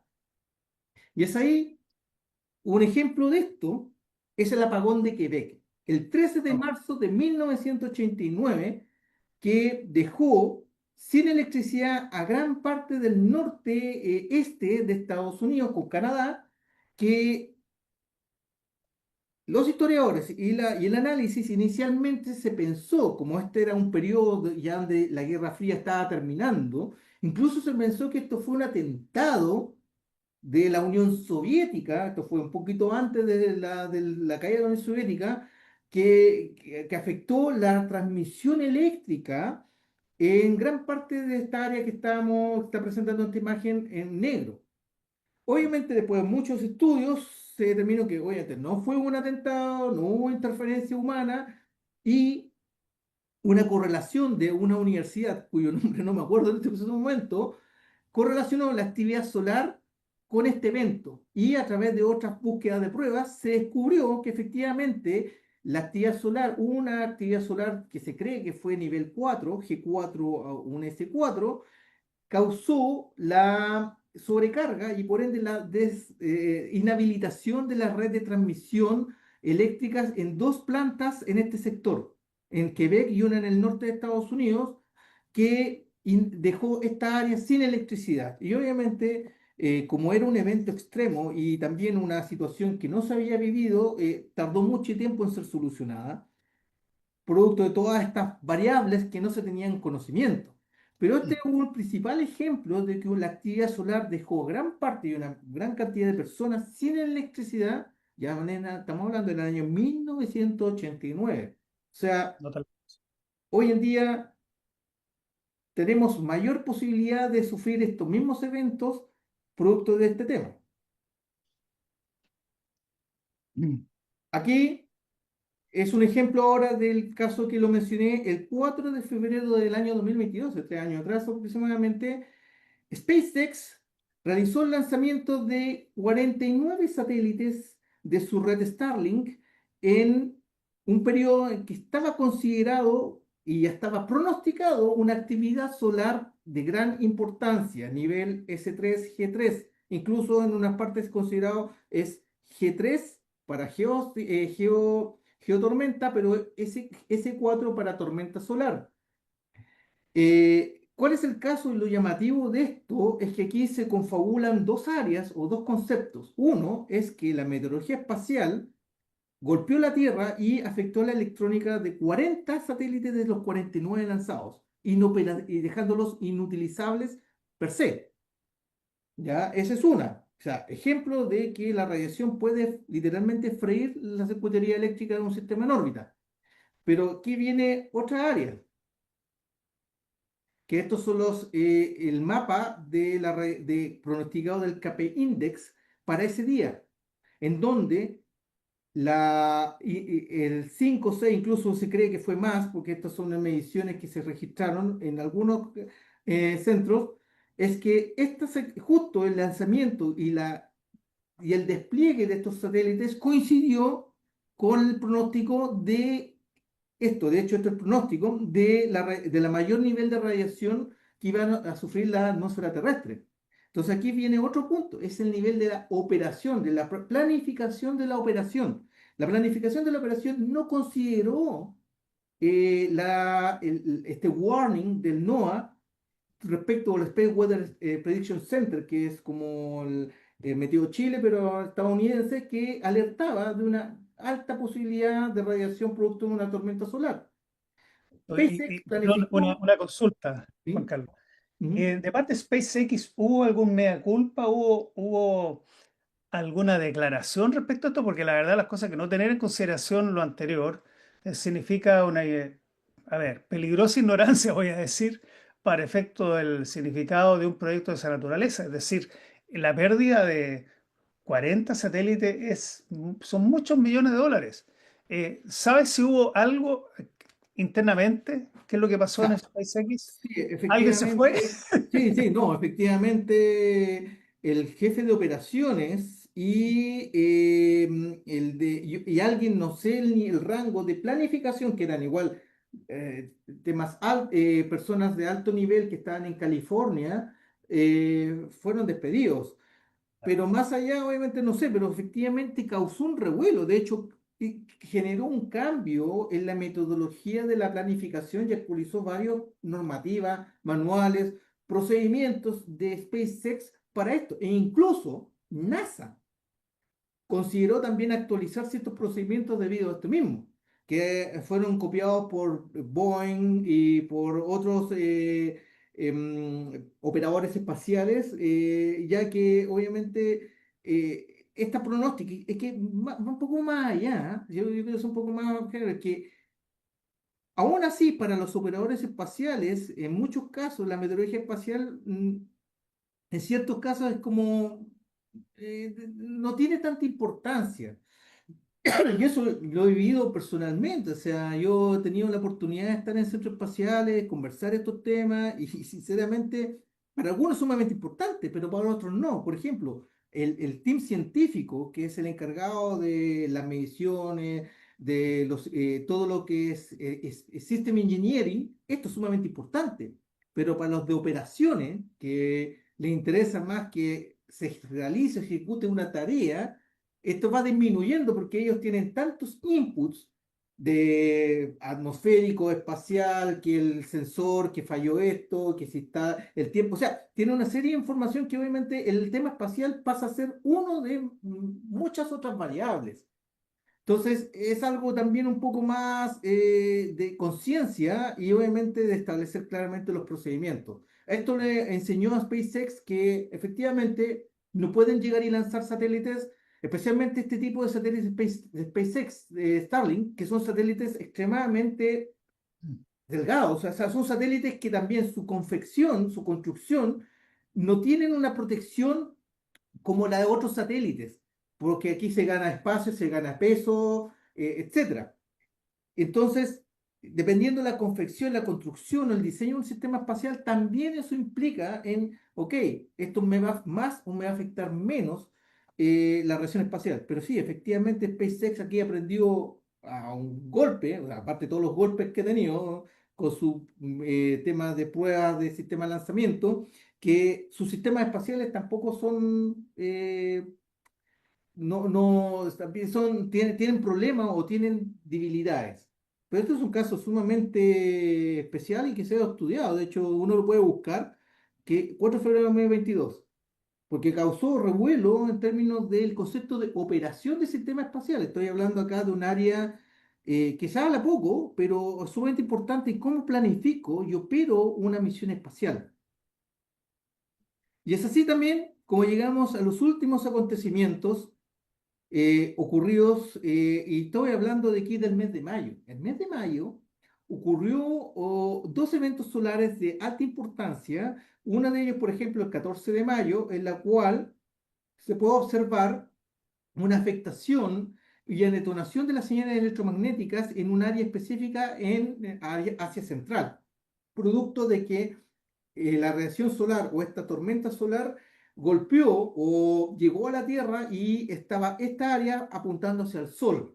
¿Qué causó? Bueno, efectivamente un blackout de comunicaciones HF, VHF en esa área, como también la pérdida importante de navegación, de señal de navegación, y otras afectaciones, como también la que se puede ver acá. Este es ya un tema ya más específico, que estamos hablando ya de mayo 31, entre finales de mayo, principio, que incluso esto salió en las noticias, se hizo famoso porque se pronosticó una gran tormenta solar, salieron unas personas hablando en Estados Unidos, la prensa obviamente tomó cierto nivel de interés producto de este revuelo, y podemos observar de que el KP Index llegó en ciertos niveles sobre una escala de 8, siendo considerado nivel severo, como pronóstico, como señales de radio, no se posiblemente iban a tener un impacto menor, pero iba a ser una actividad moderada respecto a la tormenta solar. Pero como esto era una eyección de masa coronal que ocurrió el 31 de mayo,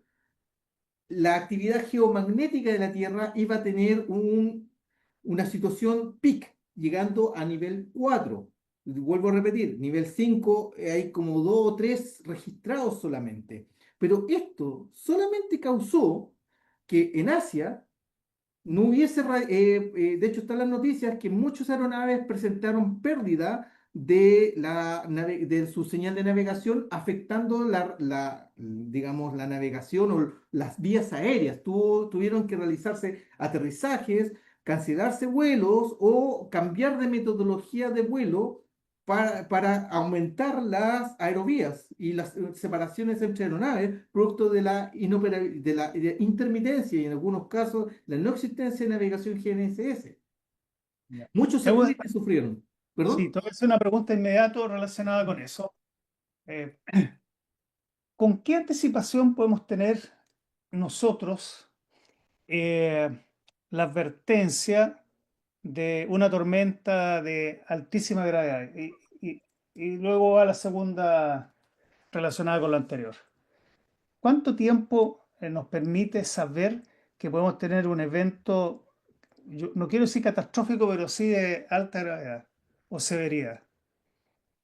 Bueno, esto es como igual que la meteorología. Yo puedo anunciar lluvia hoy día y puede que mañana no llueva o viceversa. ¿Sí? O sea, la proyección de la actividad solar se puede observar con días de antelación, Ya, producto de esta misma observación de los sunspot o puntos negros del sol, por ejemplo, de esta sunspot. ok. Eh, Analizando el comportamiento de estas manchas solares y si crecen o no crecen, se juntan, o sea, se empiezan a fundir o no fundir, son indicativos importantes de la posibilidad de un gran evento solar. ¿Cuál sí es el punto importante? Es que muchos de estos eventos pueden que la proyección de una llamarada solar, por ejemplo, no golpee el planeta Tierra. Entonces ahí uno quiere que comportamiento de las manchas solares. Segundo, ubicación de esto en el plano solar, porque eso nos permite identificar si es que ocurriese un evento de eyección de masa coronal o una solar flare, analizar a qué lugar va a ser proyectado en la eclíptica o digamos en el medio ambiente solar. Entonces eso nos da una posibilidad de días de antelación, estoy hablando 4 o 5 días, 6 días incluso, de analizar, ok, estos puntos negros, estos mad sunspots se están juntando, posiblemente haya un evento, pero es que la ocurrencia, este sí es la parte de meteorología, o sea, de no tener claramente certeza de que, oh, sí, hoy día va a ocurrir, o va a ocurrir mañana, o si ocurrió o no ocurrió. Es que la acumulación de puntos negros, o sea, de manchas solares, efectivamente es un indicativo, pero no necesariamente desencadene una actividad solar importante. Puede que no la encadene, puede que la desencadene, y es ahí donde se hacen observaciones que pueden llegar hasta las 48 horas previas.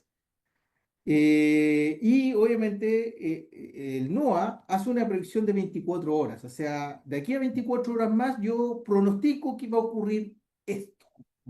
¿Por qué? Porque ya con eso tengo la información certera de las observaciones de los distintos sistemas que están en el espacio y en tierra para determinar qué tan alterada está la superficie solar.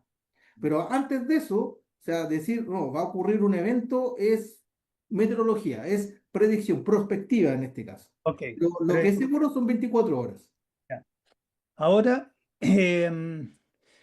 voy al siguiente escenario y después explico el motivo. ¿Mm? ¿Qué pasa con las aeronaves que tienen sus computadores y por algún motivo reciban un solar flare en forma, no voy a decir no advertida, sino que sea un poco más severa de lo habitual, que sea de alta severidad? ¿Cuáles son las probabilidades que dañen esos computadores? Las probabilidades son altas. La diferencia está, si me pongo a pensar en aeronaves de índole comercial, Sí, de pasajeros, sí, eh, las aeronaves comerciales tienen redundancia en sus sistemas informáticos a bordo. eso sí, Estamos hablando de esta hot redundancy y cold redundancy. claro. Eh, No, pero el sistema, o sea, si hay una tormenta solar, la tormenta solar va a afectar a los computadores redundantes sí o sí. Es decir, ahí no hay una separación, hablemos uno que resiste y el otro que sea permeable. No, efectivamente, o sea, no, se verían afectados, Mm. pero ahí viene el tema de la ingeniería, o sea, las aeronaves en términos electrónicos ya son una especie de jaula de Faraday con alas, como decimos ¿Ya? nosotros, y también los computadores a bordo o los sistemas informáticos que se encuentran a bordo, tanto incluso de satélites, se encuentran también blindados con Ya. diferentes tipos de materiales y procesos, digamos, crear una segunda jaula para internamente, tener una capa de plomo o material que pueda reconducir la radiación, existen. Obviamente, eso no asegura que no pueda ocurrir esto. Eh, Tengo entendido, yo sé, he tenido información de fallas de sistemas informáticos o computadores a vuelo, por ejemplo, en el Airbus 380, durante sus vuelos en el año 2011 y 2012 de validación, tuve la oportunidad de estar en Toulouse y tener clases respecto a eso. Se hizo la correlación de una falla. En ese tiempo el Airbus tiene 5 computadores, 3 en Sí. hot redundance, 2 en cold redundance. ¿Ya? Dos de los hot rollers, o sea, los dos que estaban en caliente, fallaron. O sea, se desconectaron del sistema, teniendo que asumir los dos que estaban en espera, que en términos estadísticos no era lo que se esperaba en un funcionamiento normal para la aeronave. Ok. Bueno, cuento corto, el análisis de ingeniería para estos vuelos de prueba, cuando esta aeronave estaba configurada con estas especies de contenedores de agua que cambian el centro de gravedad, etcétera, generó que esta aeronave tuviese que aterrizar de emergencia, obviamente volver a Toulouse, que estaba volando sobre el sector, y el análisis tomó cerca de 3 semanas. Y nuevamente, aquí ocurrió el proceso, el mismo concepto de analizar qué pasó y correlacionar también una actividad solar importante, nivel, no me acuerdo si era G3, G4 que ocurrió en ese momento, estoy hablando del año 2011, finales del 2011 aproximadamente, que causó que un evento de radiación extremo causó una falla en el sistema de procesamiento de información de la aeronave. Y este proceso de sistema de análisis llevó a que obviamente tuvieron que cambiar el shielding o la protección de los computadores, como también hacer un rewiring de ciertas líneas que estaban más expuestas a la radiación o al ambiente exterior que otras. Entonces también llegó a una especie de, podemos decir, de mejora en el diseño. Ya. Entonces, pero es probabilístico, o sea, yo hablo que efectivamente si tenemos una tormenta a nivel G5, yo te aseguro de que muchas aeronaves, incluso sistemas espaciales, podrían verse afectados, incluso poder poner en riesgo la seguridad aeronáutica. Eso yo lo digo con toda responsabilidad, pero el tema es que no Correcto. lo hemos medido, no hemos Sí, podido tener un acontecimiento como eso para decir si ocurre o no ocurrir. Pero la sí. estadística Mm. nos señala de que efectivamente eso podría llevar a un riesgo a la seguridad aeronáutica. Pero ahí es donde viene la solución. O sea, es integrar el concepto de meteorología espacial en los procesos de No, planificación y conducción de correcto, las operaciones aéreas, correcto. navales, terrestres. Bueno, ahí tenemos para todo tipo de niveles de planificación. Sí. Oye, interesante eso, porque la pregunta es si está o no está hoy día considerado, y tengo el temor de que no, no No. estaría. Bueno, Y- la OASI tiene un manual de meteorología espacial para aeronáutica y establece tareas. Yo tuve la oportunidad de hacer una tesis en la Academia de Guerra Aérea cuando estaba en la Fuerza Aérea, que mi estudio fue la meteorología espacial y su afectación en las operaciones aéreas, y comparé distintos tipos de normativas civiles y militares, y entre las civiles, lo OASI da una serie de tareas que la DGAC no las tiene replicadas en ya, sus distintas DAN, DAR, ok, tipo de documentación que tiene la DGAC, que debería aterrizar esto. Las considera, las menciona, pero en algunas partes, por ya, ejemplo, este es un caso importante, habla la OASI de que deben existir centros de monitoreo de meteorología espacial locales. O sea, debe haber un centro que se dedique a concentrar, analizar y generar predicciones locales de meteorología espacial. Lo indica la OASI. Acá, ah, en ninguna parte de la normativa de GAC aparece la existencia, o sea, aparece, es mencionada este centro, pero en ninguna parte de la estructura está. De hecho, incluso yo tuve que entrevistar a una persona de la escuela, o sea, de la Dirección Meteorológica de Chile, y que sí, ellos sí tienen conocimiento, lo saben, pero vuelvo a repetir, no es la importancia del día a día, no es ellos reciben las alertas, ellos tienen ese proceso, pero no tienen como una estructura específica de, oye, ¿sabes que tú hazte cargo de este tema? No, es parte de las funciones generales y nuevamente llegan a ser, ok, es una variable más para el funcionamiento diario de los sistemas. Y eso es el problema, o sea, es la creación de la conciencia, incluso manuales, y no solamente la UASI, sino que la IATA, dentro de su reglamentación para la aviación comercial, lo incluye también y lo hace mandatorio. Y de hecho, muchas aerolíneas, por ejemplo, Airbus, no Airbus, o sea, Air France tiene un departamento como Air France, dentro de su sección de operaciones, que se encarga de la meteorología espacial, como el ejemplo del current ops, de las operaciones actuales, de analizar el vuelo de las aeronaves y dónde están operando y qué los está afectando en ese momento. Y eso gracias también a los distintos sistemas como la ESB, el ASC, o incluso otros sistemas de transmisión de información de la aeronave, que nos permite tener en tiempo real la lectura de ciertos componentes de la aeronave y ver cómo estos están comportándose en el tiempo.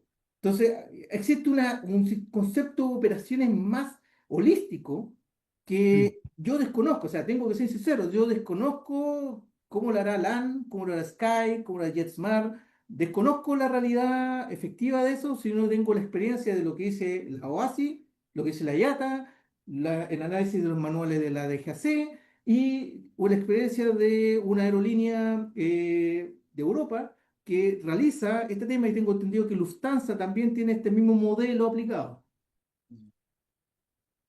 bueno, voy a complementar un poco el por qué esta consulta y a dónde iba yo. Esto sobre todo para la gente que no entiende mucho de la tecnología que tienen las aeronaves. Y ya hay que ir un poco a dividir en algunas generaciones, porque la primera generación fueron elementos netamente mecánicos, donde la aeronave podía, podía de alguna forma controlarse en el aire mediante sistemas netamente mecánicos. Hablemos de poleas o hablemos de uniones mediante tubos de control. Por lo tanto, ahí se movían los elevadores, se movía el timón de dirección, se movía prácticamente todo. O sea, eso permitía controlar el avión. Y prácticamente que es lo que uno ve hoy día todavía en los planeadores netamente mecánicos.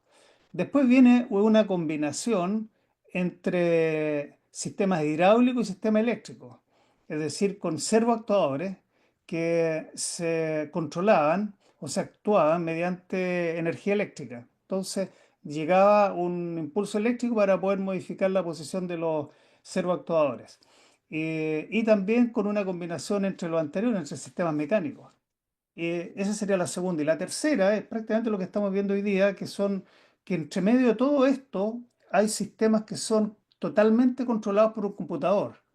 Por lo tanto, las señales que recibe el computador, sea directamente el piloto, eh, que lo que quiere hacer el piloto, está acelerando, desacelerando, está moviendo los controles del avión, finalmente todas esas señales las recibe el computador y el computador las procesa, y de ahí se derivan las acciones directas hacia ya sea el motor, ya sea a los elevadores o a los sistemas de control de la aeronave.